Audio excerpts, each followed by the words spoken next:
Pemirsa, seorang warga mengamuk dengan membawa senjata tajam hingga merusak kendaraan warga yang melintas di kawasan Jalan Tangkuban Perahu dan Pasar Barat. Belakangan diketahui pelaku alami gangguan jiwa, evakuasi berjalan alot di mana petugas sempat tembakan gas air mata. Warga di seputaran Jalan Tangkuban Perahu dan Pasar Barat mendadak heboh akan aksi seorang warga Parubaya yang belakangan diketahui bernama Muhammad Alfandi. Diduga alami gangguan jiwa dengan membawa sebuah parang yang mengancam warga yang melintas. Bahkan saat hendak diamankan warga, pelaku sempat melakukan perlawanan hingga membuat sebuah kendaraan milik warga yang melintas rusak karena sabetan parang yang ia bawa.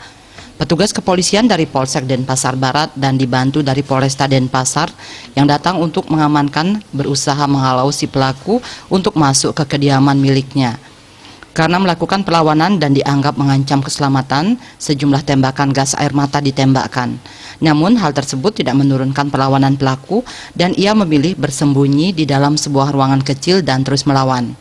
Baik, tadi setelah kita menerima laporan dari masyarakat tentang adanya orang yang mengamuk menggunakan senjata tajam, kami dari Denpasar Barat langsung mendatangi TKP dan mensteril di area TKP kurang lebih 25 meter dari ujung ke ujung. Tujuannya apa? Kita mau mengisolasi TKP supaya steril, tidak ada dari masyarakat, karena yang bersangkutan ada informasi mengalami gangguan kejiwaan dan kami mengambil satu tindakan bahwa kami harus mengamankan TKP termasuk keselamatan petugas dan juga masyarakat. Itulah kenapa kita desak dia agar masuk.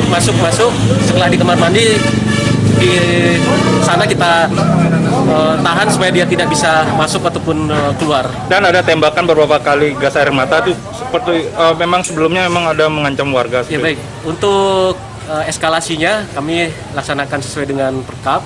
Kenapa kami lakukan tindakan tegas terukur? Karena tadi ada mobil Innova tadi yang sempat dirusak oleh yang bersangkutan. Jadi kami tidak mau ada korban jiwa. Makanya kami memberikan tindakan secara tegas tapi terukur. Evakuasi berjalan cukup alot sampai 7 jam. Sejumlah upaya dilakukan petugas hingga menurunkan bantuan dari petugas pemadam kebakaran guna membantu untuk melawan perlawanan si pelaku. Upaya pengamanan akhirnya berhasil. Pelaku bisa dibekuk dan langsung dibawa ke Rumah Sakit Trijata untuk menjalani perawatan, mengingat dalam upaya pengamanan pelaku alami sejumlah luka-luka. Raiswantara, Bali TV.